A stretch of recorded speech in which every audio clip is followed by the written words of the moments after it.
What is the PNIE system and why is it important that we understand about it? It's the psycho, neuro, immuno, endocrine system, or relationship between those systems. We try and separate it out into the psychology, the neurology, the sort of the hard anatomy of the nervous system, the immune system at a cellular level, and the hormonal system, the endocrine system. There's been a lot of work in recent years looking at how this group of systems work together, and I think it's absolutely pivotal to understand this if we're going to look at chronic complex health issues. And it goes a long, long way to helping us to understand why what in a somatic experiencing world would be called syndromal patterns. Conditions where, many of you have heard me say my journey very early on, 25 years plus ago, noticing patterns with why do people have back pain and irritable bowel? Why do so many people that have a history of tonsillitis as a child go on to get throat problems, thyroid problems, and shoulder problems and frozen shoulders? And that's something that we see, these patterns. And most of the time, our training is to separate things out and look at things as parts. And my expression is, I don't treat parts, I treat people, is because of this. Our nervous system controls all sorts of things. It controls output to the muscles, sensation coming in. It also, in the autonomic nervous system, has a control over all of the organs and the viscera, the internal organs and structure of our body. The immune system is our protection system, and signals from the nervous system will be what indicate that the immune system needs to become active potentially, or it can operate the other way, that actually if we get a pathogen, if we get an invasion of something, then the immune system will communicate to the nervous system that there is a threat, there is, war is taking place, let's tell headquarters, so let's communicate with the nervous system. Now, the psychological system is involved in this, because that has an impact, as we've discussed many times, on this autonomic nervous system. Memories, emotion, trauma and overwhelm, PTSD, trigger type responses, all of these things will have in our more cerebral cortex, as well as the midbrain, the amygdala and the alarm centers, and then how we deal with that from a lower brain point of view, vagus nerve, etc. This communication between memory, trauma, past experience, overwhelm, and patterning in the nervous system will then lead down to an impact on the immune system to say, well, look, we're not safe. Let's send all the troops out to the borders here because we believe that there is a threat, because something in our nervous system is saying, we're not safe, we're not safe, we're not safe, we're not safe, we're not safe. And so what will we do?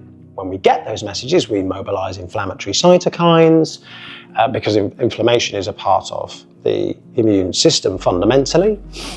It can also affect the microglial cells within the brain, and so we start to get inflammatory situations taking place there at a sort of microscopic neuronal level. It's also been shown to increase the production of T lymphocytes and the NK cells. That's another whole subject, or you could do a whole series of videos actually on the immune system, but the NK cells, messenger cells, and the T lymphocytes become very, very much more active. So it's like saying, look, we've got intel here that says that there's a problem, send the troops out so that we're on red alert, so that we're ready for an invasion, which is fine. The problem is when that's stuck on. Now, the other thing is that, of course, we will, in a threat response, we will have a hormonal shift. Primarily, for example, we will see that adrenaline is released. So we'll get messages to the adrenal gland, which sits on the top of the kidneys. That will then send out adrenaline. Adrenaline is a very, very short, fast-acting type substance. Now, again, all of this is perfectly normal, and if the stress of, gosh, I just needed to, jump because I heard a loud bang of a car or something coming towards me quick and I needed to run, well then all of these responses save us, and then we finish that, orient to the situation again and go, right, well, we're safe now, and we can then settle, and the body absorbs and disperses all of the unnecessary adrenaline if it's not being used up in running away. Longer term though, if we need to keep that adrenaline type and hormonal response on, then cortisol starts to be produced and released into the system. Now, cortisol is a sort of a slower burn but keeps it going. The adrenaline's quite sparky, quite fast, and the cortisol is what comes up when that helps to maintain stress states. Let's put it simply like that. So there's a hormone influence here. Now, we also know that there will be an influence on the thyroid gland, the pituitary gland right up in the brain, an important organ in the system for hormonal release and hormonal signaling. Also, the gonads as well, for example, there's a massive association between estrogen levels and serotonin levels. Okay, this often comes in with menstrual migraines, and it's not necessarily the change there, but if you have an upregulated nervous system and then you get normal fluctuations in the estrogen levels and progesterone levels, that will change serotonin levels. So there's a relationship between neurochemistry and hormones that's taking place all the time, perfectly normal. The problem is when these systems become stuck on or dysregulated, or there's disharmony between them. And stress and trauma, chronic long-term stress, trauma and overwhelm can cause dysregulation of this dynamic of the psychological, neurological, immunological, and endocrine and hormone system. Now, this is really, really important when we start to look at chronic illness, because it is very much the hormonal regulation and also the situation with inflammation, which then starts to have an effect on the organ. The endocrine, the hormones are going to have an influence on the body and its organ function. But if we also have inflammation that's stuck on, perhaps because it's getting this kind of trauma-based signal. So it's one thing saying, well, look, I've just been hit by a car, I've got an open fracture of my leg, and I've got tissue inflammation. And the body needs to then deal with that with all sorts of, cellular activity, let's put it like that, including inflammation. But if actually we've got a system that's just sending those messages out in the absence of any real physical trauma that needs to be inflamed, this is where we get autoimmune problems, which is the vast majority of issues that present and plague our health service on a daily basis.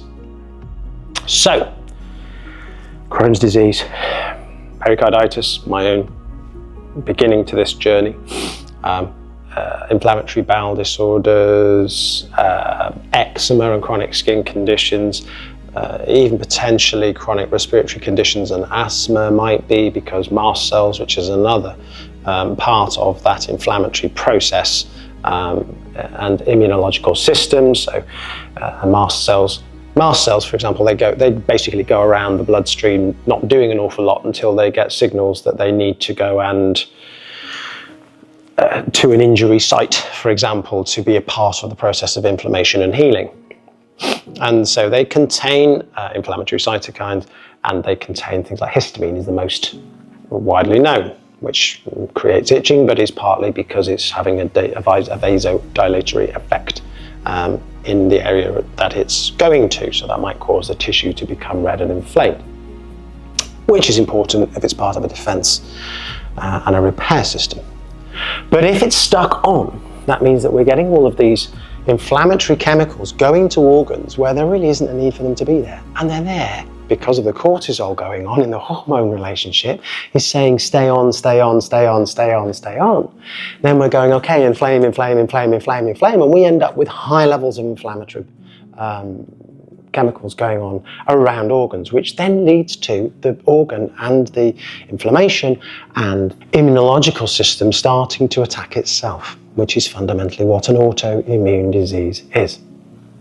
Auto, self-immune, so attacking itself. So understanding what the relationship, because for so long people just went, well, what's all this autoimmune? Why does the body attack itself? Well, this is curious. That doesn't seem like a very sensible thing to do. Why would the body do that? Well, you're right, it doesn't make a lot of sense. And it was only really when I began to understand the relationship of how the nervous system, the psychological system, and the immune and endocrine system worked together that it began to go, now it all makes sense. It really does make sense. And so, rather than using an anti-inflammatory agent, so most of the medical world traditionally is symptomatic treatment. Put this fire out over here. Put this fire out over here. I think I heard Rangan Chatterjee speak in a podcast recently, and he was quoting somebody, an American speaker, and he was talking about, well, if you have a leaky roof, because there are several tiles which have slipped, well, going in to provide one pharmaceutical treatment to address the one tile doesn't really fix the roof. So what we need to do is to figure out, well, maybe we need to actually look at the nail rot and go, well, is it time to replace the nails? Do we have to actually do something more broader spectrum, or to understand, well, what's going on? Well, actually, there's a whole load of tiles sliding off, actually because the foundations of the house, there's something going on, and the house has started to slide, and that's causing a stress and a tension on the tiles, and it's causing them to fall off. Understanding what's at the root of people's problems and interrelating systems is critical, rather than looking at singular parts. I'm really, really passionate about that. Hi, I'm Roger. Thanks for watching the video. Hope you enjoyed it. And don't forget to hit the like and subscribe buttons.